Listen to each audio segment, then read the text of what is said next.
Olá, meus queridos. Em 1973, o casamento do John e da Yoko Ono estava indo por água abaixo.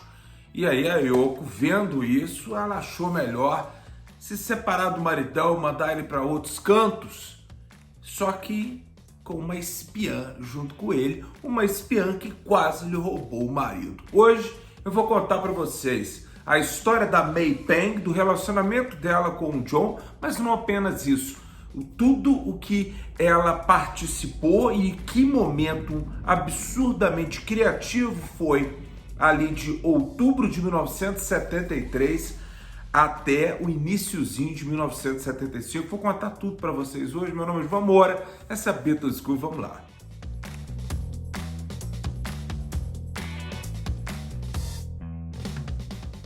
Olá, meus queridos, o que foi que aconteceu antes de acontecer qualquer coisa? Olha que coisa mais linda, não sou eu não, relaxa, olha a coisa mais linda, é a camisa que eu ganhei do meu grande amigo Paulo Newman.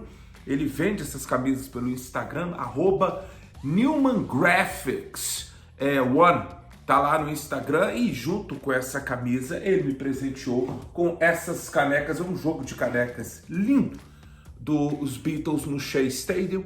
Tá vendo? São lindas, lindas, lindas. O John e o Paul. E nós temos aqui também o George e o Ringo. São canecas lindíssimas. Você pode comprar o jogo, ou você pode comprar ela avulso. Depois você se vê com ele lá qual que é o preço. Que eu não sei não, porque presente, meus queridos, eu não me meto. Então, meus queridos, vamos lá. Vamos falar. Mas primeiro eu vou botar uma camisa, porque tá frio pra cacete.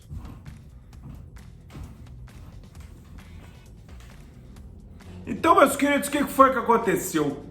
A May Pang, ela nasceu em outubro de 1950 e quando foi em 1970, ela nasceu em Nova York, ela começou a trabalhar para o nosso querido Alan Klein. Ela começou a trabalhar lá na ABKCO, né, Corporation ali do Alan Klein, e ela era recepcionista. Né? Então, quando o John e a Yoko, logo quando eles terminaram de gravar o álbum Imagine, o John foi fazer as mixagens finais do Imagine em Nova York, ali no Record Plant, junto com o Phil Spector. E ali ele começou a ter bastante contato com a May Pang, porque a Yoko foi fazer também uma exposição da arte dela. A May Pang que arrumou tudo para ela, aquela coisa, morava em Nova York, aluga o apartamento, John e Yoko, aquela coisa toda. Então a May Pang ficou ali direto. Então ela começou a trabalhar muito pro John e pra Yoko. Quando foi por volta de 73, eu não vou entrar muito nessa história não, o John e a Yoko, logo depois do lançamento do Sometime New York City, o negócio começou a sentar feio ali pro final de 72. Quando virou para 1973, ali por volta de março, diz as fofocas que o John foi a Los Angeles sozinho, junto com a May Pang, para poder gravar a música I'm the Greatest com o Ringo e também com o George lá em Los Angeles. Mas depois ele volta no dia seguinte, dia 16 de março, ele volta porque ele e a Yoko estavam comprando eles estavam comprando um apartamento ali no edifício Dakota, né? A princípio era um apartamento só com 4 quartos, cozinha, aquela coisa toda, eles estavam comprando, né? E tinha que passar ali por um sistema, porque não é qualquer um podia sair comprando assim não, né? Tinha que passar para os outros moradores, tinham que aceitar aquela coisa. A partir do momento que foram aceitos, o John começa eles se mudam ali pro Dakota, né? E aí a May Pang sempre ali, ela sempre meando aquela coisa toda. O John já tinha falado com a Yoko Ono que achava a May extremamente sexy, uma garota muito bonita, aquela coisa toda.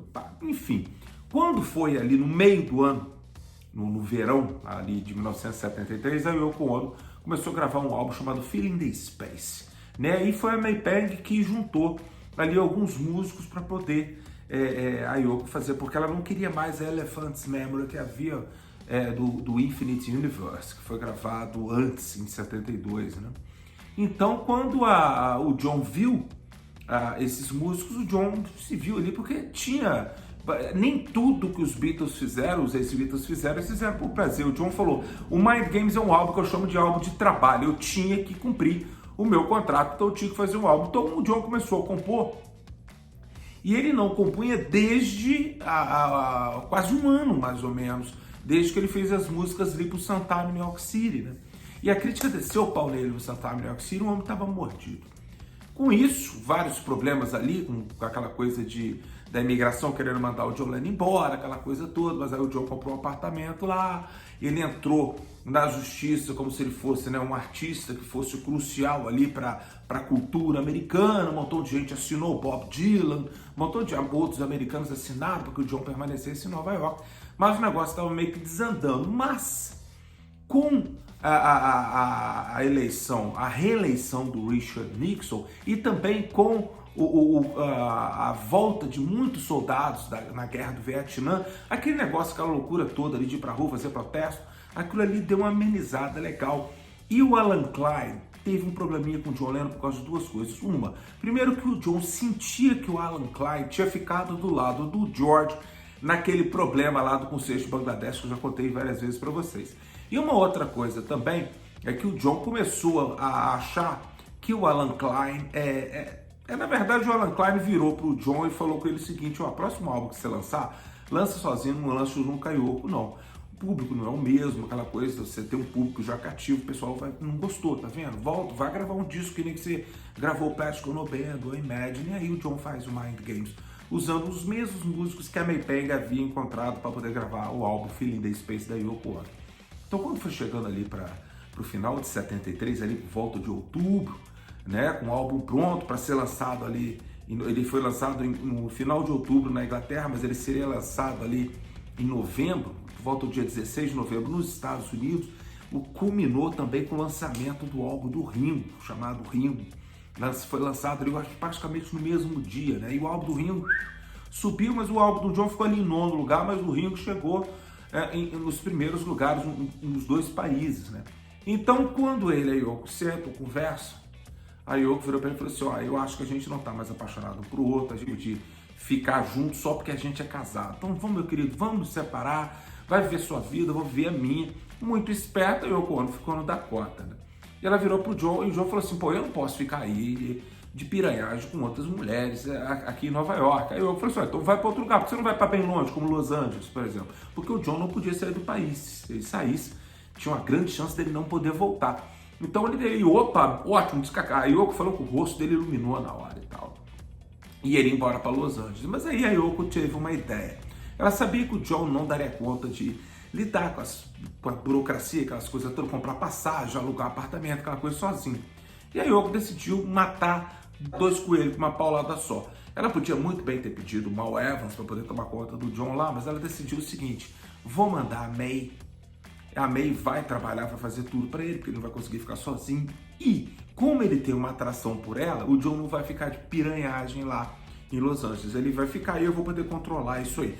O Yoko Ono, meu querido, ela até liberou o John, mas liberou assim, ela deu uma afrouxada na coleira do cara. Tipo assim, você pode fazer xixi no jardim dos outros, ali, tal, mas tu tá preso comigo ainda. E aí, foi-se assim, o John Lennon foi embora para Los Angeles, ele lança o Mind Games, onde que a capa, você vê aí, a capa é ele se afastando da montanha que era Yoko Ono. Então ele vai embora e logo ali no finalzinho de 73, o John, né, decidiu trabalhar. Então ele chama o Phil Spector. Por quê? Porque o John, quando ele gravou Come Together com os Beatles lá em Abbey Road, né, lá em 1969, todo mundo notou que havia realmente uma parte de Come Together que era muito parecido com uma música do Chuck Berry chamada You Can't Catch Me, né? E as músicas como essa, You Can't Catch Me, e mais um monte de outras músicas, era de um cara chamado Levi, né? Ele era um empresário, nunca escreveu uma música na vida, mas ele tinha habilidade de comprar, foi igual o Paul hoje em dia, ele comprava os copyrights das pessoas e tudo mais, e ele tinha uma vasta coleção de rock clássico, era tudo dele. Então ele viu que pareciam as músicas e ele ameaçou de processar o John, né? Mas aí o John falou o seguinte: ó, vamos fazer o seguinte, vou fazer um álbum de rock and roll, de oldies but goldies aqui, eu vou gravar umas 3, 4 músicas suas, você vai ganhar o dinheiro e larga isso pra lá. Aí o cara foi, beleza, sacou, tranquilo. Quando foi ali finalzinho ali de 73, o John chama seu velho amigo Phil Spector e eles vão lá para Los Angeles para gravar. Meus queridos, as gravações foram horrorosas. O Jim Keltner e o Klaus Voormann, que estavam lá, eles diziam que o John ele sentava num banco com um microfone e mais um galão de vodka do lado, e o homem bebia todas as sessões. Chegou ao cúmulo do Phil Spector chegar um dia e dar um tiro para cima, porque estava nervoso, porque era uma bagunça, Então o que rolou? o Phil Spector pegou esses tapes todos e ó, caiu fora, sumiu, mas sumiu mesmo, desapareceu. O John ficou putíssimo com ele e tal. Então o John lá em Los Angeles, ele encontrou com o Andrew Loog Oldham, né, que é o antigo empresário lá dos Rolling Stones, né? E ele falou, cara, eu tava ficando numa casa, uma casa bacana pra caramba ali em Santa Mônica. Você não quer ficar com ela? Eu tava pagando aluguel, era de um produtor, e aí você pode ficar com a casa. Então o John achou o seguinte, bom, eu vou começar a produzir o álbum do Harry Nilsson, então seria legal o Harry ficar comigo aqui. No álbum o Keith Moon vai tocar, o Ringo vai tocar também, eu achava melhor todo mundo ficar morando junto aqui, né? Então nesse período a May consegue alugar essa casa em Santa Mônica, na casa de praia, de frente pro mar ali e tal, e vai morar esse povo todo ali. E aí acontece todos aqueles horrores que aconteceu na Boate Trovador, que o John fez alguma sacanagem lá, saiu com um tampax na testa, fez vergonha, bebia pra cacete. Segundo a May Pegg, ela fala que ela nunca ficou assim completamente em paz, porque por dia tinha mais ou menos 20 ligações entre o John e a Yoko, de Los Angeles para Nova York, né? Então o tempo todo parecia que a Yoko Ono estava ali, né? E tal. Mas aí a Yoko já havia falado com a May, falou assim, ó, se ele te passar uma cantada, tu cai para dentro. Ela falou, de jeito nenhum, ele é meu chefe, que não sei o quê, mas a Yoko convenceu a May. Então diz que um dia no elevador, indo pro estúdio, o John e a May Pang estavam sozinhos no elevador, a May virou para ele e falou assim, May I press the button? Aí o John, pô, pode apertar tudo quanto é botão. Aí disse que ali que o John pegou a menina, eles beijaram ali e tal, e eles começaram meio que a morar junto. Então a gente entra pro ano de 74 com o John produzindo o Pussycats do Harry Nilsson, né? Gravou algumas musiquinhas também com o Ringo, ali o Good Night Vienna, né? E o John decidiu, já que não dava para terminar o álbum Rock and Roll, ele decidiu trabalhar num novo álbum, que era o chamado Walls and Bridges, onde que ele ali praticamente, da mesma forma que o Mind Games, ele lamentava que estava se afastando da Yoko, o Walls and Bridges, ele lamentava estar sem a Yoko, né? A maioria das músicas, mas tem uma música que ele fez para May Pang, ali, a música chamada Sweet Bird of Paradox, né? Que ele faz ali, ele fala aquele que você me faz suar à noite, esquecer quem eu sou. Diz que o sexo dos dois era uma coisa muito potente, que o John Lennon gostava da brincadeira. O John Lennon, ele teve diversos amores na vida dele, teve a Cynthia, teve a May, teve a Yoko Ono, né? Ele teve uma namorada antes da Cynthia também.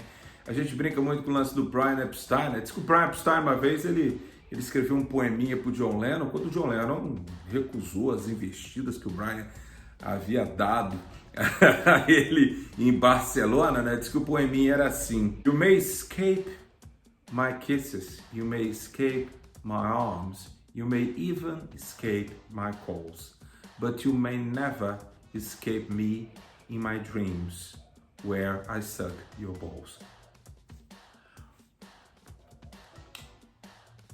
E aí, a May, ela conseguiu, neste tempo que ela passou com o John, fazer com que o John trabalhasse bem seriamente no Walls and Bridges, mas isso em Nova York. O John cansou de Los Angeles, porque ele falou, em Los Angeles não dá pra ficar, vou beber o dia inteiro, ficar usando droga e tudo mais. Então esse Lost Weekend de Los Angeles, ele durou ali até mais ou menos março de 1974, né? Foi o finalzinho de 73 até março de 74, onde o John saiu, viajou, morou junto com o Harry Nilsson, se divertiu pra caramba. O próprio Paul e a Linda vieram a casa em Santa Mônica uma vez com as crianças. Acabou sendo a derradeira foto que foi tirada pela namorada do Jesse Davis, o guitarrista Jesse Davis. Tirou fotos do John e do Paul com Keith Moon, né? Eles conversando e tal. Porque o Paul havia estado em Nova York, ele foi visitar a Yoko Ono, porque ele não sabia que o John estava em Los Angeles. E a Yoko falou com ele, ó, a gente separou e tudo mais e tal. E a Yoko disse para ele que para o John voltar, ele teria que cortejá-la, que não podia ser daquele jeito, não. Então o Paul leva um recado pro John, falando com ele, falou assim, ó, velho, ela quer você de volta, mas não do jeito que era, então você vai ter que cortejar, vai ser um pouco mais difícil, papapá, enfim. Ali eles começam a estreitar, a amizade deles começou a ficar forte novamente, né? Mas como o John e a May mudaram de volta para Nova York em um outro apartamento, não era o Dakota, claro, o John pegou um outro apartamento, que era perto ali das Nações Unidas, em Nova York, e ali ele recebia todo mundo, ele recebia o Paul e a Linda sempre, ele recebia o Mick Jagger, o Harry Nilsson sempre ia, o Ringo, né? Dizem que o George apareceu lá um dia também. Então o John, ele voltou a ter a vida social dele, o Elton, que ele ficou muito amigo por causa do Dick James, né? Quando foi chegando ali no meio de 74, o Walls and Bridges ficou pronto. E o John já morando um bom tempo ali em Nova York, ele recebia muito a visita do Paul. Mas uma outra pessoa começou a visitar o John, que era o pequeno Julian. Ali no final de 73, a Cynthia estava indo para os Estados Unidos, num transatlântico, junto com o Julian, né? E ela perguntou para ele se gostaria de encontrar. E a Cynthia não tinha a menor ideia que o John tinha se separado da Yoko Ono. Então o John fala, claro, traz ele e tal. Então o John pega o Julian em Nova York, eles entram no voo, vão para Los Angeles, a Cynthia fica ali um tempo morando com a família do Jim Keltner, né? A esposa do Jim Keltner também chamava Cynthia, né?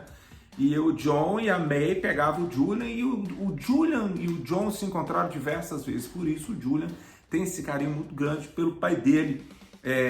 Neste momento, ele sempre falou, enquanto meu pai estava com a May, tudo estava ótimo, a gente tinha um contato legal, papapá. Então, quando foi chegando mais no final de 74, o John leva o Julian à Disneyland, e o John havia se negado a ir a um encontro com o Paul e o George para poder assinar a dissolução final dos Beatles, né? Ele fala que a Yoko ligou para ele falando que os astros não estavam na posição ideal, então o John não vai lá, que fez com que o George ficasse com muita raiva. O Paul ficou com raiva, mas entre aspas, o George ficou com muita raiva do John. O George chega a ligar pro John e pra May e fala, traz essa bunda sua aqui agora para poder assinar. E o John não vai, o John assina o final dos Beatles na Disneyland, olha que coisa, né? Algumas semanas depois, quando ele estava lá com o Julian, né?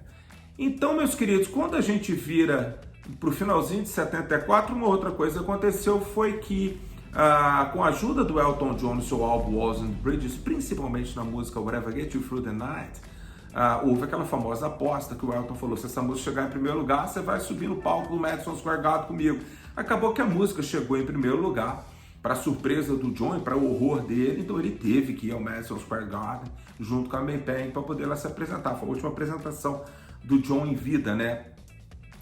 Para um público gigantesco, né? Ele apareceria depois em 75, mas não vai entrar, isso é uma história para outro dia, né? Mas aí o John foi, e depois no backstage a Yoko Ono estava lá. Na época a Yoko estava namorando o guitarrista David Spinoza, que tocou no Mind Games e também no Feeling Space, né?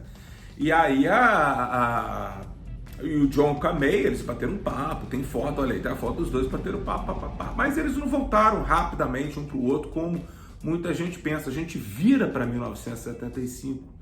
E no início de 1975, o John e a May foram visitar o Mick Jagger numa casa de praia que ele tinha comprado, né, ali perto de Nova York e tal. Então o John viu uma casa no estilo escocês, linda, uma cottage, né, que eles chamam, bem perto do mar e tal, e ele decidiu que ali ele ia casar com a May e morar naquela casa ali.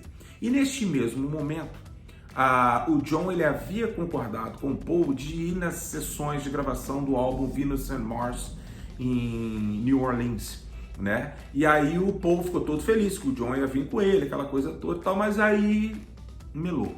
Um dia o John Lennon de manhã recebeu uma ligação da Yoko para que ele viesse até o Dakota, porque a Yoko Ono tinha parado de fumar e a Yoko falou que o John tinha que vir porque tinha um procedimento lá que não sei o que ia fazer ele parar de fumar, e ele estava louco para parar de fumar.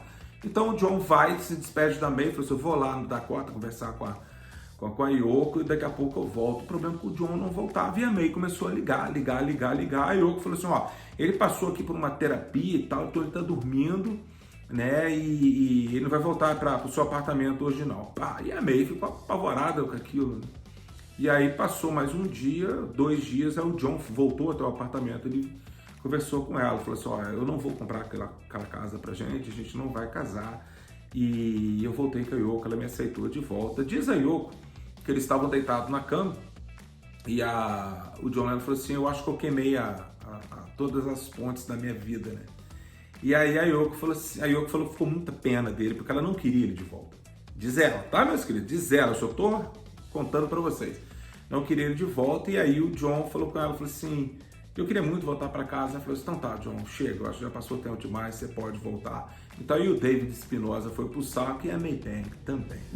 A May Pang, logicamente, ela passou por um período de luto, né? Mas diz ela que ela continuou se relacionando com o John até por volta de 1977, quando finalmente eles botaram uma pedra no assunto. Mas aí o bebê Sean já tinha nascido, então não dá muito para acreditar nessa história, uma história um tanto quanto estranha, porque a história oficial é que a partir do momento que o Sean Lennon nasce, o John para tudo, acabou, ele lança o Rock and Roll depois que ele finaliza, que o Phil Spector devolve os tapes para ele finaliza rapidamente, uma semana depois que ele termina o Walls and Bridges, e lança também logo no início de 75 o álbum Rock and Roll, se eu não me engano, 6 meses de diferença para o Walls and Bridges, né? E o John volta definitivamente para Yoko Ono e entrou para a história como se ali o John ele cortou o contato com todo mundo, menos com o Paul em 76 e tudo mais. Mas aí a May bate o martelo que ela teve contato com o John físico até 77 e por telefone até por volta de 1980, quando ele morreu. Mas assim ficou a história. A May, depois no meio da década de 80, ela casou e tal, com um moço chamado Tony Visconti, que era um produtor e tal. Ela teve 2 filhos, ela divorciou dele em 2000 e ela sempre está aí falando do John em documentários. Ela foi convidada para participar daquele documentário de 1988 chamado Imagine. Ela lançou 2 livros, né? Na verdade é o mesmo livro com alguns capítulos a mais, uns capítulos a menos durante os anos 80 e 90, né? Só que agora vem esse documentário aí, muito bom, dizem por sinal, onde que vai estar o Julian e, pasme, vai estar Yoko Ono contando a história. Provavelmente vai estar aquele povo todo ali que esteve em volta do John Lennon na vida dele na década de 70, como o próprio Bob Gruen, que a gente já entrevistou aqui na Beatles School. Se a May Pang tivesse engravidado do John, que era o plano dela, né? Ela muito provavelmente, o John, do jeito que ele era, ele teria casado com ela. Mas vale lembrar que o John nunca se divorciou em papel da Yoko, né? Ele simplesmente foi se aproveitar. Mas numa entrevista, quando um autor foi escrever um livro sobre o John Lennon, ele conseguiu a rara situação de entrevistar o John. Ele perguntou para o John sobre esse período Lost Weekend. Ele falou assim, olha, eu amei aquela mulher muito, mas ela me pegou numa fase muito complicada da minha vida. Mas aí a dona Yoko veio e falou assim, isso aqui é meu querido, ninguém tasca não.